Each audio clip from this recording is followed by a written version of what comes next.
Il était impossible de distinguer quoi que ce soit dans aucune des deux cuves de titane. Leur couvercle était enveloppé d'une couche de givre bien trop épaisse. Il resta assis entre les deux cuves, enfila les gants, regarda l'une puis l'autre, essaya de décider laquelle ouvrir. Elles avaient l'air dans l'ensemble identiques. « Amstram, gram, piqué, pique et collégramme » récita-t-il dans sa tête, et il en choisit une. Il éteignit l'appareil et une alarme retentit aussitôt. Prestement, il ouvrit les loquets et souleva le couvercle, laissant s'échapper un souffle d'air glacial. La cuve était remplie d'une série de petits cylindres en métal, tous légèrement plus larges que son majeur. À l'aide de la pince, il en retourna un, à la recherche d'une inscription, d'une marque quelconque. Les lettres étaient là, mais elles n'étaient pas rouges, elles étaient bleues. Il inspecta un second cylindre à l'autre extrémité de la cuve, bleu aussi. « Combien de temps avant qu'il ne se réveille ?»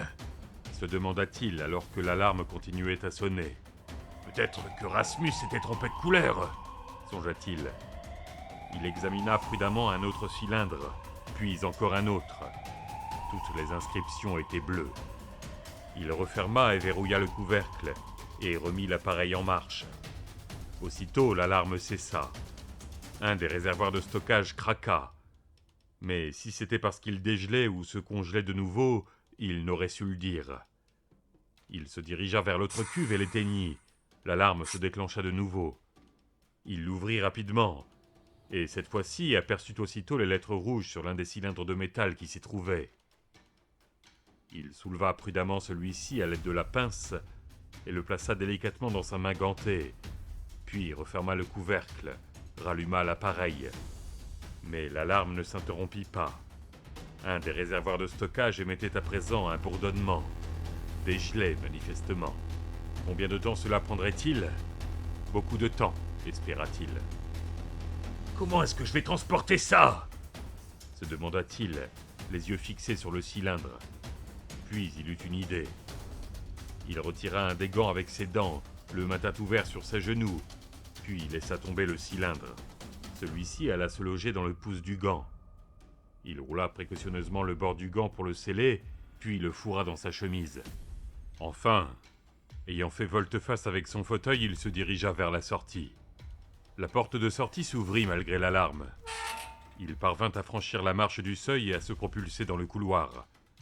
Après s'être retourné, il donna un coup à la porte pour la refermer. Fut ravi de voir qu'elle rentrait sans heurts dans son armature, mais bien moins de constater que le verrou ne s'enclenchait pas. Une faible lueur parvenait depuis le bout lointain du tunnel. C'était le lever du jour, ou peut-être un peu plus tard. Il roula dans le tunnel aussi vite qu'il put jusqu'à la grille de métal. Une fois arrivé, il appela les mules, jusqu'au moment où elles apparurent enfin, et descendirent vers lui d'un pas lourd. « Où avez-vous trouvé un fauteuil roulant ?» demanda Katik. « C'est une longue histoire, il faut y aller. J'ai dû tuer quelqu'un. »« Avez-vous coupé sa tête ?» demanda Kanik. « Quoi ?»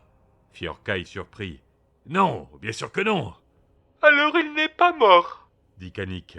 « Il faut toujours couper la tête. »« Peu importe maintenant, » lui répondit Orkai. « Le plus urgent, c'est que vous ouvriez cette grille, et me fassiez sortir de là avant que les autres ne se réveillent. » Katik regarda Kanik de haut en bas, puis se retourna vers Orkai. « Je suis désolé, » dit-il. « On ne peut pas. »« Comment ça, vous ne pouvez pas ?» Regardez-nous. Kanik peut à peine tenir debout. On n'a rien mangé depuis des jours. On n'a pas la force de la soulever plus haut. On est en train de mourir, Joseph. Il va falloir que vous rampiez. Il va falloir que vous abandonniez votre chaise. Est-ce que vous avez le cylindre ? Lui demanda Kanik. On discernait à peine son visage à travers sa visière, dont l'intérieur était souillé d'épaisses éclaboussures de sang. Orkai s'aperçut que Katik lui aussi crachait du sang, mais pas autant, pas encore. « Je l'ai !» répondit Orkai. « Loué soit son nom !» fit Kanik. « Alors notre raison d'être peut encore être accomplie.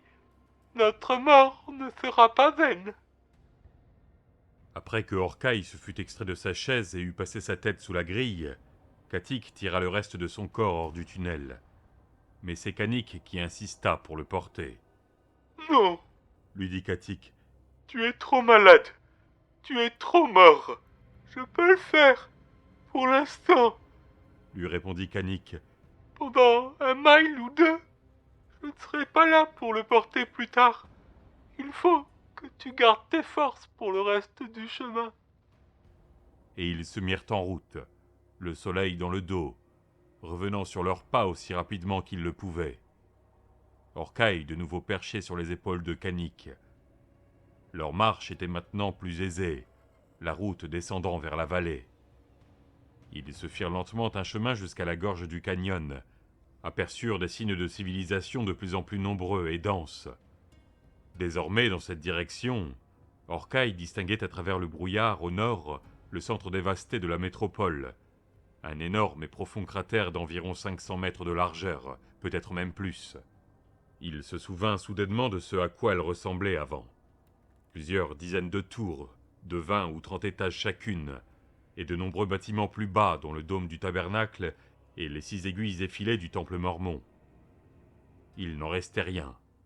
Les bâtiments dans le cratère et autour avaient complètement disparu, réduits en cendres. Alentour s'élevait une ceinture de ruines, de rares édifices dont ne restaient que quelques murs, au milieu d'un champ de gravats. Ce n'est que peu à peu, loin du cœur de l'explosion, que des bâtiments dignes de ce nom apparaissaient. Puis, alors que la route descendait, tout disparut derrière l'horizon. « Pourquoi ont-ils fait ça ?» demanda Orcaille. « Quoi donc ?» lui répondit Katik. « Le collapse !» Katik haussa les épaules. « Un coup du sort. C'est ce que dit Rasmus. »« Un accident ?» Le mot paraît un peu faible. » concéda Katik. Orcaille opina du chef. « Ce genre de choses arrive, » pensa-t-il, son esprit s'égarant dans d'étranges pensées. « Puis on se défend d'avoir jamais voulu ça. On prétend que c'était un accident, que ça n'arrivera plus. Jamais plus, disons-nous. Dieu ne le permettrait pas. Nous disons non à la torture. Et nous trouvons une raison pour torturer au nom de la démocratie. Nous disons non à des milliers de morts par l'explosion d'une seule bombe lâchée sur une ville étrangère sans défense. Puis nous recommençons. Avec 100 000 bombes cette fois-ci. Nous disons non à des millions de morts dans des camps d'extermination. Puis nous revenons à la charge avec des millions de morts dans des goulags. L'homme est un poison. Peut-être vaudrait-il mieux que nous n'existions pas du tout. Le soleil montait dans le ciel, toujours voilé par un brouillard. Et à mesure que progressait le jour, le vent se levait. Et la poussière avec. Orcaille plissait les yeux, et toussait la moitié du temps. Essayait de respirer à travers sa chemise maculée de sang séché. « Reste-t-il de l'eau » demanda-t-il. Kanik ne répondit rien, se contenta de poursuivre sa marche laborieuse, à pas délibérés et implacables. « Pas de nourriture non plus, » lui répondit Katik. « Il ne reste rien du tout. » Orcaille se souvint de l'eau au fin fond de la montagne, qui sourdait goutte à goutte de la roche. Sa gorge le grattait à cette pensée. « Crois-tu qu'on y arrivera ?» Katik, s'étant retourné à moitié, regarda longuement Kanik, puis leva les yeux vers Orcaille. « L'un de nous y arrivera, répondit-il. peut-être. »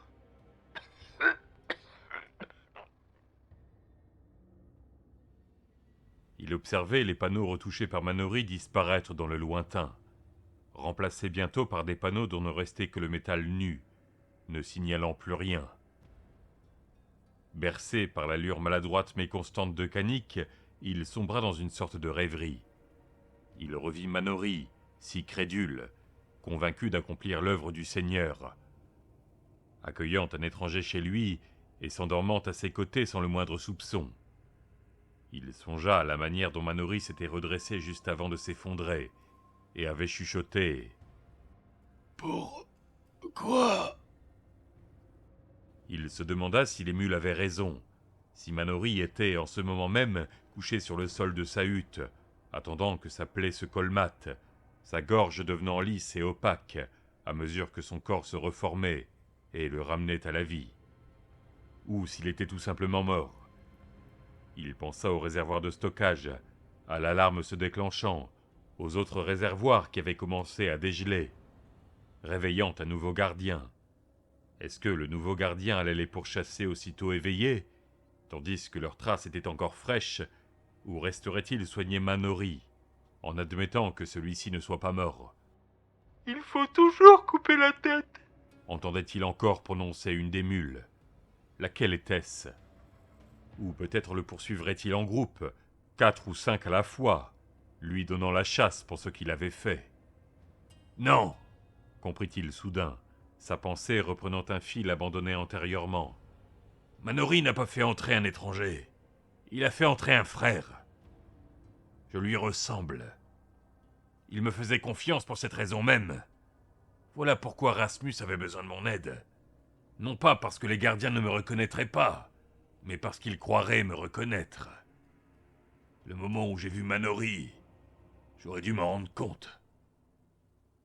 Kanik, interpella Orcaille. La mule qui le portait commençait à marcher un peu en zigzag.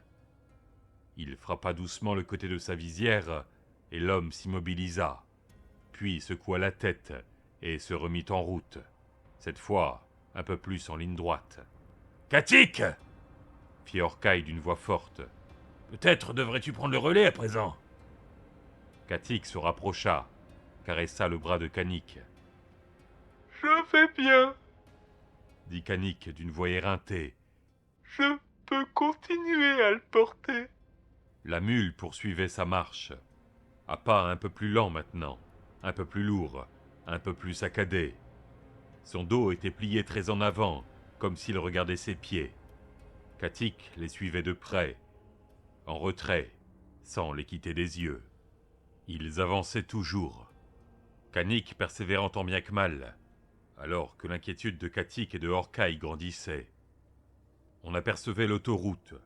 Le chemin qu'ils empruntaient descendait la vallée, et Orcaille se laissa de nouveau bercer par la cadence. « Katik !» interpella Orcaille. « Qu'est-ce qu'il y a ?» demanda Katik sans quitter Kanik des yeux. « As-tu déjà rencontré quelqu'un comme moi ?»« Quoi? Comme vous? Oui, Pas personnellement, non. mais tu savais que les gardiens dans le mont Granit me ressemblaient. » Oui, bien sûr. Répondit Katik, prise au dépourvu. Pour quelle autre raison Rasmus aurait besoin de vous? Ils continuèrent un instant en silence. « Qu'est-ce que tu sais sur moi ?» poursuivit Orcaille. Ce que je sais, que vous étiez stocké, que vous faites partie d'une communauté, que vous êtes malade. Si je fais partie d'une communauté, pourquoi est-ce que je ne ressemble pas aux autres ? Katik ne répondit rien pendant un long moment. Vous nous ressembliez avant. Puis, vous avez changé. Répondit finalement Katik. Comment le sais-tu ? Rasmus nous... C'est bien ce que je pensais, l'interrompit Orcaille. D'où est-ce que je viens ? d'un réservoir de stockage. Répondit Katik, qui avait enfin tourné son visage dans sa direction. Vous avez été stocké. Il y a très longtemps. Et avant ? Je ne sais pas. Tu ne sais pas grand-chose, hein ? Katik se tut. Je suis une mule. Répondit-il enfin. Avoir des réponses n'est pas ma raison d'être. N'es-tu pas curieux ? Ne désires-tu pas savoir ? Oui, dites-moi. Ce fut le tour de Orcaille de se taire. Vous n'allez pas me le dire? Demanda Katik. Est-ce un secret? Non, c'est pas ça. C'est juste que je ne me souviens pas. Vous ne vous souvenez pas? Non. Alors, pourquoi me demander si je voulais savoir? Je croyais que tu savais. Je croyais que tu voulais pas me le dire. Pourquoi essayez-vous toujours de m'embrouiller les idées? Demanda Katik avec une voix angoissée.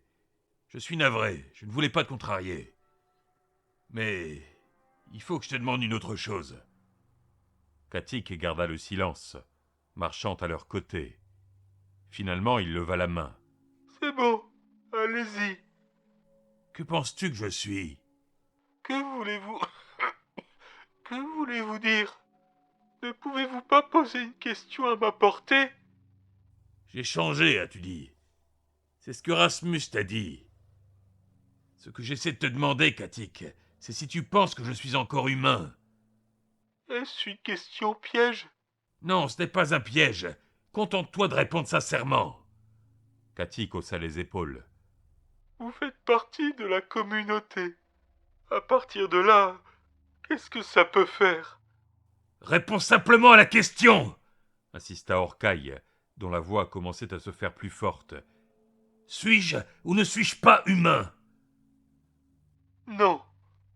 Répondit Katik, en tournant sa visière tachée de sang vers lui. Bien sûr que non. Vous n'êtes pas humain. À force de le faire parler, de l'encourager, il obtint quelques informations supplémentaires de Katik. En effet, lui confia-t-il, Rasmus leur avait expliqué qu'il n'était pas humain. Mais même si Rasmus ne leur avait pas dit, argua-t-il, il n'en aurait pas moins pensé. Oui, Orcaille faisait partie de la communauté, mais il était là pour veiller sur eux, pour les protéger. Une sorte de gardien, demanda Orcaille. Un ange gardien, un être divin, Je ne sais pas. lui répondit Katik, qui était clairement gêné. On ne vous appelez pas ainsi. On ne sait pas ce que vous êtes. Seulement ce que vous n'êtes pas. C'est-à-dire humain. Si vous étiez humain, vous seriez mort à présent. Depuis belle lurette. C'est une bonne chose que vous ne soyez pas humain. Mais si tout cela n'était qu'un mensonge, et si je ne faisais pas partie de la communauté, et si je venais d'ailleurs? Je ne sais pas. Tout ce que je sais, c'est que la communauté a besoin de vous. Pourquoi nous aideriez-vous si vous ne faisiez pas partie de la communauté? Pourquoi, en effet? Se demanda Orcaille. À quoi est-ce que je joue exactement? Katik ne sait rien. Pourquoi est-ce que je le torture? Bientôt, Kanik se mit à tituber, vacillant d'avant en arrière pendant quelques secondes. Puis, tout d'un coup, ses jambes lâchèrent, et il s'effondra. Orcaille, projeté de ses épaules, tomba au sol en s'égratignant les coudes, heurta le côté de son crâne avec assez de violence pour que le sang lui batte dans les tympans. Il resta au sol, face contre terre, la tête endolorie. Il se retourna vers Katik qui était agenouillé près de Kanik, frappé sur sa visière. « Réveille-toi, Kanik !» disait-il. « Réveille-toi !» Il le secoua, puis le secoua encore. Il souleva l'un de ses bras, puis le laissa retomber. « Il est mort !» dit Orcaille. « Réveille-toi !» répéta Katik. « Réveille-toi, s'il te plaît !» Katik, arrête! Il est mort. Ça ne sert à rien. Et Katik s'arrêta. Il resta agenouillé sans bouger au-dessus de Kanik, les bras ballants. « Je dois l'enterrer. » lâcha finalement Katik. On n'a pas le temps. Il faut que tu accomplisses ta raison d'être. Ils se sont peut-être déjà lancés à notre poursuite. Katik secoua la tête. « Je dois l'enterrer. » répéta-t-il. J'ai une raison d'être supplémentaire à présent. Et c'est de l'enterrer. Non, c'est ridicule. Tu n'as pas de pelle. On n'a pas le temps. Katik resta silencieux, impassible. Katik! Katik! Tu m'écoutes? Orcaille soupira. Katik! Il faut qu'on y aille! Peut-être ma raison d'être est-elle insignifiante, comme vous me le faites remarquer depuis le début. Peut-être ma raison d'être est-elle accomplie? Peut-être vaut-il mieux que je vous laisse ici tous les deux et que je m'en aille trouver la paix avant de mourir. Tu n'es pas raisonnable, répartit Orcaille précipitamment. Tu es bouleversé, c'est bien compréhensible. Ce n'est pas ce que Kanik aurait souhaité que tu fasses. Tu ne crois pas? Comme Katik opina, il continua. Faisons un compromis. Tu te souviens de l'hôpital où vous m'avez emmené quand on m'a tiré dessus avec l'abri? On n'est pas loin, non? C'est là qu'on a passé le plus de temps ensemble, à part à la communauté, n'est-ce pas? Oui, Dépose-le là-bas dans l'abri souterrain. Pendant un long moment, Katik resta accroupi, les yeux fixés sur l'autre mule, à caresser tendrement sa capuche, ce n'est pas juste. dit-il enfin. Ce n'est jamais juste. Pourquoi le serait-ce? Très bien. Il s'inclina, passa ses mains sous les jambes et le dos de Kanik, et au prix de gros efforts, se leva en le portant dans ses bras. À l'abri. Attends! Et moi? Vous, Tu ne peux pas me laisser ici! une raison d'être à la fois. Dit Katik, et il s'éloigna.